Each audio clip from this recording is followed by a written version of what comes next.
BJP JDS ಮೈತ್ರಿಗೆ ಶುರುವಾಗಿದೆ Mandya tension. Lok Sabha ಚುನಾವಣೆ ಹತ್ತಿರವಾಗ್ತಿದ್ದಂತೆ ಮಂಡ್ಯ ಕಾವು ಜೋರಾಗಿದೆ.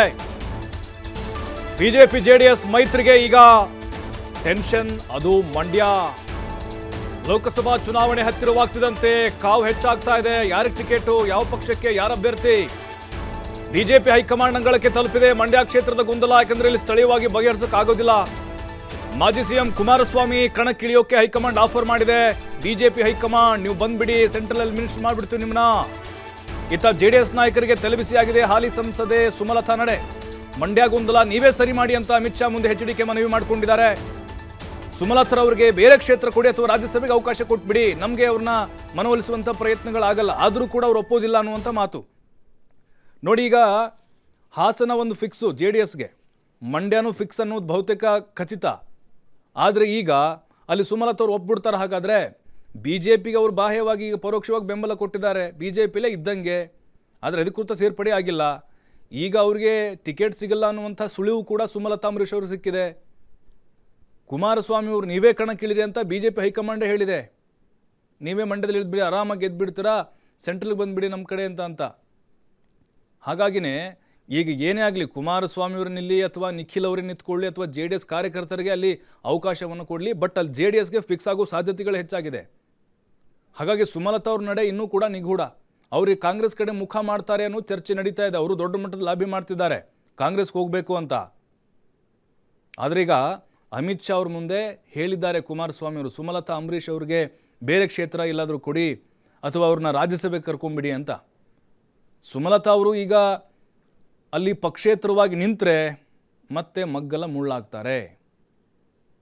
2019 ನಾವು ನೋಡಿದ್ದೇವೆ, ಮೈತ್ರಿ ಅಭ್ಯರ್ಥಿಯನ್ನು ಸೋಲಿಸಿದ್ರು ನಿಖಿಲ್ ಅವ್ರನ್ನ. ಆದರೆ ಬಿಡಿ, ಈಗ ಪರಿಸ್ಥಿತಿ ಬದಲಾಗಿದೆ, ಮೊದಲಿನ ಥರ ಇಲ್ಲ ಅಲ್ಲಿ. ಹಾಗಾಗಿನೇ ಈಗ ಕುಮಾರಸ್ವಾಮಿ ಅವರು ಅಥವಾ ಅವ್ರ ಪಕ್ಷದವ್ರು ಯಾರೇ ನಿಂತ್ಕೊಂಡ್ರು ಕೂಡ ಅವರ ಎದುರಾಳಿ ಈಗ ಕಾಂಗ್ರೆಸ್ನಲ್ಲಿ ಅಂಥ ಪ್ರಬಲ ಅಭ್ಯರ್ಥಿಗಳು ಮಂಡ್ಯಕ್ಕಿಲ್ಲ. ಸುಮಲತಾ ಅವ್ರು ಏನಾದರೂ ಕಾಂಗ್ರೆಸ್ಗೆ ಹೋಗಿ ನಿಂತರೆ ನಿಜವಾಗ್ಲೂ ಟಫ್ ಫೈಟ್ ಆಗುತ್ತೆ.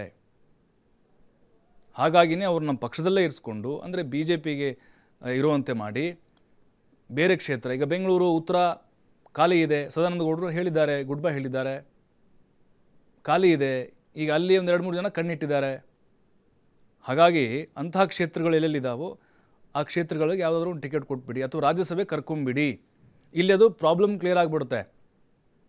ಇಲ್ಲದೇ ಇದ್ದರೆ ಖಂಡಿತವಾಗ್ಲೂ ಅಲ್ಲಿ ಟಫ್ ಫೈಟ್ ಅಂತರೂ ಆಗೇ ಆಗುತ್ತೆ. ಇದೆಲ್ಲವೂ ಕೂಡ ಗೊಂದಲ ಕುಮಾರಸ್ವಾಮಿ ಅವರಿಗೆ ಕಾಡ್ತಾ ಇದೆ. ಮತ್ತಷ್ಟು ಮಾಹಿತಿ ಎಲ್.ಎನ್. ಸ್ವಾಮಿ ನೀಡ್ತಾರೆ. ಎಲ್.ಎನ್. ಸ್ವಾಮಿ, ಈಗ ಮೈತ್ರಿ ಆಗಿದೆ, ಅದಾದಾಗಿನಲ್ಲೂ ಕೂಡ ಸೀಟು ಹಂಚಿಕೆದೇ ಚರ್ಚೆ ಆಗ್ತಾ ಇದೆ. ಅದರ ಬೆನ್ನಲ್ಲೇ ಈಗ ಮಂಡ್ಯ ಬಹುತೇಕವಾಗಿ ಜೆ ಡಿ ಎಸ್ ಪಾಲಿಗೆ ಸಿಗುವಂಥದ್ದು ಬಹುತೇಕ ಖಚಿತ. ಆದರೆ ಈಗ ಸುಮಲತಾ ಅವರ ವಿಚಾರನೇ, ಅವರು ಪಕ್ಷೇತರವಾಗಿ ಸ್ಪರ್ಧೆ ಮಾಡ್ತಾರಾ, ಬಿ ಜೆ ಪಿನ ಟಿಕೆಟ್ ಸಿಗದೇ ಇದ್ದರೆ, ಅಥವಾ ಕಾಂಗ್ರೆಸ್ಗೆ ಹೋಗ್ತಾರಾ, ಅವರ ಮನವೊಲಿಸುವಂಥ ಪ್ರಯತ್ನ ಈಗ ಹೈಕಮಾಂಡ್ ಹೆಗಲಿಗೆ ಕುಮಾರಸ್ವಾಮಿ ಅವರು ಯಾವ ರೀತಿ ವಹಿಸ್ತಾ ಇದ್ದಾರೆ?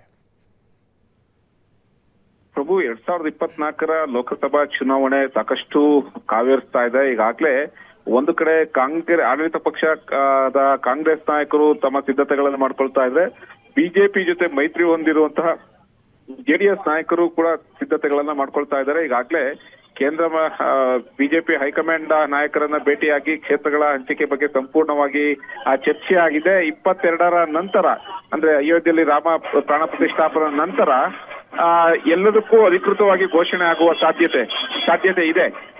ಇದರಲ್ಲಿ ಪ್ರಮುಖವಾಗಿ ಸಾಕಷ್ಟು ಕುತೂಹಲ ಮೂಡಿಸ್ತಾ ಇರೋದು ಮಂಡ್ಯ ಲೋಕಸಭಾ ಚುನಾವಣಾ ಕ್ಷೇತ್ರ. ಇಲ್ಲಿ ಯಾರು ಸ್ಪರ್ಧೆ ಮಾಡ್ತಾರೆ ಅನ್ನೋದು ಕೂಡ ಸಾಕಷ್ಟು ಒಂದು ಕುತೂಹಲ ಮೂಡಿಸ್ತಾ ಇದೆ. ಒಂದು ಕಡೆ ಹಾಲಿ ಸಂಸದೆ ಆಗಿರುವಂತಹ ಸುಮಲತಾ ಅಂಬರೀಶ್ ಅವರು ಮತ್ತೆ ಕಣಕ್ಕಿಳಿತಾರ ಎಂಬ ವಿಚಾರಗಳು ಚರ್ಚೆ ಆಗ್ತಾ ಇದ್ದಾರೆ. ಇದರ ಬೆನ್ನಲ್ಲೇ ಸುಮಲತಾ ಅವರು ಕೂಡ ಹೇಳಿಕೆ ಕೊಟ್ಟಿದ್ರು, ನಾನು ಮಂಡ್ಯದಿಂದಲೇ ಸ್ಪರ್ಧೆ ಮಾಡ್ತೀನಿ ಅಂತ. ಹಾಗಾಗಿ ಈಗಾಗಲೇ ಮಂಡ್ಯ ಕ್ಷೇತ್ರವನ್ನ ಜೆಡಿಎಸ್ ನಾಯಕರು ತಮಗೆ ಬಿಟ್ಕೊಡುವಂತೆ ಈಗಾಗಲೇ ಕೇಳ್ತಾ ಇದ್ದಾರೆ. ಹಾಗಾಗಿ ಎರಡು ಗೊಂದಲ ಆಗೋದಕ್ಕೆ ನಿವಾರಣೆ ಆಗ್ಬೇಕು ಅನ್ನೋದು ಮತ್ತೊಂದು ಪ್ರಮುಖವಾದಂತ ಒಂದು ಅಂಶ ವಿಚಾರ ಅಂದ್ರೆ, ಮಾಜಿ ಸಿಎಂ ಕುಮಾರಸ್ವಾಮಿ ಅವರಿಗೆ ಮಂಡ್ಯದಿಂದ ಸ್ಪರ್ಧೆ ಮಾಡೋದಕ್ಕೆ ಹೈಕಮಾಂಡ್ ನಾಯಕರು ಕೂಡ, ಬಿಜೆಪಿ ಹೈಕಮಾಂಡ್ ನಾಯಕರು ಕೂಡ ಈಗ ಆಫರ್ ಕೊಟ್ಟಿದ್ದಾರೆ ಅನ್ನೋದು, ಅಲ್ಲಿಂದ ಸ್ಪರ್ಧೆ ಮಾಡ್ತಾರೆ ಅನ್ನೋ ವಿಚಾರಗಳು ಸಾಕಷ್ಟು ಜೆಡಿಎಸ್ ಆಪ್ತ ವಲಯದಲ್ಲಿ ಚರ್ಚೆ ಆಗ್ತಾ ಇದೆ. ಹಾಗಾಗಿ ಸುಮಲತಾ ಸ್ಪರ್ಧೆ ಬಗ್ಗೆ ಇರುವ ಒಂದು ಗೊಂದಲ ಮುಂದೆ ಇದೇ ಒಂದು ವಿಚಾರಕ್ಕೆ ಪಕ್ಷಕ್ಕೆ ಡ್ಯಾಮೇಜ್ ಆಗ್ಬಾರ್ದು ಎಂಬ ವಿಚಾರದಿಂದ ಮಾಜಿ ಸಿಎಂ ಕುಮಾರಸ್ವಾಮಿ ಅವರು ಈಗ ಏನು ಈಗಾಗಲೇ ಹೈಕಮಾಂಡ್ ಜೊತೆ ಚರ್ಚೆ ಮಾಡುವಂತ ಸಂದರ್ಭದಲ್ಲಿ ಬಹು ಮುಖ್ಯವಾಗಿ ಈ ವಿಚಾರವನ್ನ ಚರ್ಚೆ ಮಾಡಿದ್ದಾರೆ ಎಂಬ ಮಾಹಿತಿ ಕೂಡ ಲಭ್ಯ ಆಗಿರುವಂತದ್ದು. ಅಂದ್ರೆ ಇಬ್ಬರ ಹೇಳಿಕೆಗಳು, ಇಬ್ಬರ ನಡೆಯಿಂದ ಪಕ್ಷಕ್ಕೆ ಡ್ಯಾಮೇಜ್ ಆಗ್ಬಾರ್ದು ಹಾಗೂ ಕಾರ್ಯಕರ್ತರಲ್ಲೂ ಕೂಡ ಗೊಂದಲ ಹೆಚ್ಚಾಗಬಾರ್ದು. ಯಾಕೆಂದ್ರೆ ಮಂಡ್ಯ ಕ್ಷೇತ್ರವನ್ನ ಗೆಲ್ಲೇಬೇಕು ಅಂತ ಹಠಕ್ಕೆ ಬಿದ್ದಿರುವಂತಹ ಜೆಡಿಎಸ್ ನಾಯಕರು ಈ ವಿಚಾರದಿಂದ ಪಕ್ಷಕ್ಕಾಗ್ಲಿ ಅಥವಾ ಅಭ್ಯರ್ಥಿಗಾಗ್ಲಿ ಸಾಕಷ್ಟು ಅಡೆತಡೆ ಎಡವಟ್ಟುಗಳು ಆಗ್ಬಾರ್ದು ಎನ್ನುವ ವಿಚಾರದಿಂದ ಈ ಗೊಂದಲವನ್ನ ನೀವೇ ಬಗೆಹರಿಸಬೇಕು ಎಂಬ ವಿಚಾರವನ್ನ ಹೈಕಮಾಂಡ್ ನಾಯಕರ ಮುಂದೆ ಇಟ್ಟಿರುವಂತದ್ದು. ಅಂದ್ರೆ ಸುಮಲತಾ ಅವರಿಗೆ ಬೇರೆ ಅವಕಾಶ ಕೊಟ್ರೆ, ಅಂದ್ರೆ ರಾಜ್ಯಸಭೆಗೆ ಅವಕಾಶ ಕೊಡ್ತೀರಾ ಅಥವಾ ಬೆಂಗಳೂರಿನಿಂದ ಒಂದು ಕ್ಷೇತ್ರವನ್ನ ಆಯ್ಕೆ ಮಾಡ್ಕೊಡ್ತೀರಾ ಅನ್ನೋದು ಕೂಡ ನೀವೇ ನಿಮ್ಮ ಮುಂದೆ ಒಂದು ಚರ್ಚೆ ಆಗ್ಬೇಕು. ನೀವೇ ಹೈಕಮಾಂಡ್ ನಾಯಕರೇ ಇದನ್ನ ಬಗೆಹರಿಸಬೇಕು ಎನ್ನುವ ಒಂದು ವಿಚಾರವನ್ನ ಹೈಕಮಾಂಡ್ ಬಿಜೆಪಿ ಹೈಕಮಾಂಡ್ ನಾಯಕರ ಮುಂದೆ ಇಟ್ಟಿರುವಂತದ್ದು. ಈ ವಿಚಾರಕ್ಕೆ ಹೈಕಮಾಂಡ್ ಕೂಡ ಸಕಾರಾತ್ಮಕವಾಗಿ ಉತ್ತರ ನೀಡಿದೆ. ಅಂದ್ರೆ ಈ ವಿಚಾರಕ್ಕೆ ನಾವು ಒಂದು ದಾರಿ ಕಂಡುಕೊಳ್ಳೋಣ, ಈ ಸುಮಲತಾ ಅವರಿಗೆ ಬೇರೆ ಅವಕಾಶ ಮಾಡಿಕೊಡ್ಬೇಕಾ ಅಥವಾ ಮಂಡ್ಯ ಯಾವ ಕ್ಷೇತ್ರದಿಂದ ಮಂಡ್ಯದಕ್ಕೆ ಯಾರ ಅಭ್ಯರ್ಥಿಯನ್ನಾಗಿ ಕಣಕ್ಕಿಳಿಸಬೇಕು ಅನ್ನೋ ವಿಚಾರವನ್ನ ಆದಷ್ಟು ಬೇಗ ಬಗೆಹರಿಸೋಣ ಎಂಬ ವಿಶ್ವಾಸ, ಭರವಸೆಯನ್ನು ಕೂಡ ಜೆಡಿಎಸ್ ನಾಯಕರಿಗೆ ಕೊಟ್ಟಿರುವಂತದ್ದು ಬಿಜೆಪಿ ಹೈಕಮಾಂಡ್. ಪ್ರಭು, ಥ್ಯಾಂಕ್ ಯು ಎಲ್ ಎನ್ ಸ್ವಾಮಿ ಮಾಹಿತಿಗಾಗಿ.